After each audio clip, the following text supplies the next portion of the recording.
Hello friends, ఈరోజు మా తోటని మరొకసారి చూపిస్తాను. పురుగు పట్టి దెబ్బతిన్న తర్వాత మరలా మా తోట బాగా ఏపుగా పెరిగి ఒక సొరకాయ కూడా వేయడం జరిగింది. చూడండి, పురుగు బట్టి దెబ్బతిని మళ్ళా ఇంప్రూవ్ అయింది.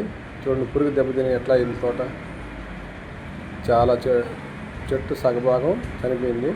మళ్ళా పురుగు చనిపోయిన తర్వాత కొంచెం లైట్గా ముందు కొట్టడం జరిగింది.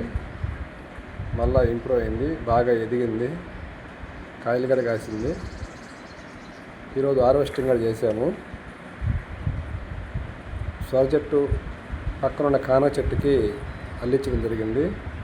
చాలా బాగా వస్తూ ఉంది. బీర చెట్టు ఇది కూడా దెబ్బతినింది పురుగు వల్ల. మళ్ళీ కొంచెం ఇప్పుడు బాగా వస్తూ ఉంది. బీర చెట్టు ఎందుకో కాయలు కాయడం లేదు, మీకు తెలిస్తే మీరు కామెంట్ చేయండి. చెట్టు మాత్రం బాగా ఎదుగుతూ ఉంది. వంకాయలు బాగా కిందర కాసినాయి, మీరు చూడొచ్చు. వంకాయలు చూడండి, చాలా ఒక 10 వంకాయలు ఉన్నాయి ఒకే చెట్టుకి. న్యాచురల్గానే మేము ఆవు పేడ ఎరువుతో వేస్తున్నాము. ఇక్కడ చూడండి, 2 వంకాయలు బాగా లావుగా ఉన్నాయి, చూడొచ్చు మీరు.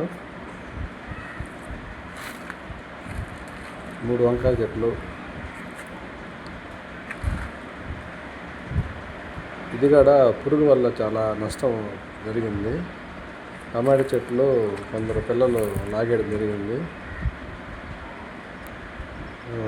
మళ్ళీ బీర చెట్టు బాగా ఎదుగుతూ ఉంది, కానీ కాయలు మాత్రం కాదు. ఒక్క కాయ కాయడం జరిగింది, చూపిస్తాను మీకు. చూడండి, ఒక బీరకాయ మా అదృష్టం కొద్దీ కాసింది. ఇదిగో మా బీరకాయ, మా తోటలో కాసిన మొదటి బీరకాయ చూసారు మీరు. ఇప్పుడు మళ్ళా కొన్ని వంకాయలు చూపిస్తాను. ఇప్పుడు వంకాయ బాగా ఫ్రెష్గా ఉన్నాయి. ఏమైనా మనం పెంచుకొని కాయలు తింటే చాలా ఆనందంగా ఉంటుంది, రుచిగా ఉంటాయి. కొంచెం అయినా కూడా చాలా టేస్ట్గా ఉంటాయి. ఇంకోసారి చూడండి మా సొరకాయని.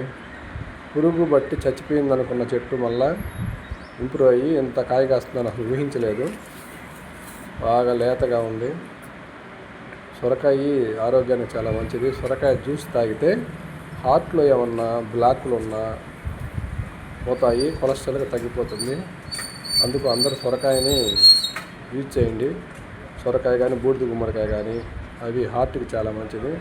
చూడండి, దెబ్బతిని చెట్టు ఎట్లా అయిపోయిందో. ఇక్కడ కూడా బెండ చెట్లన్నీ దెబ్బతినిపోయినాయి పురుగు వల్ల. ఓకే.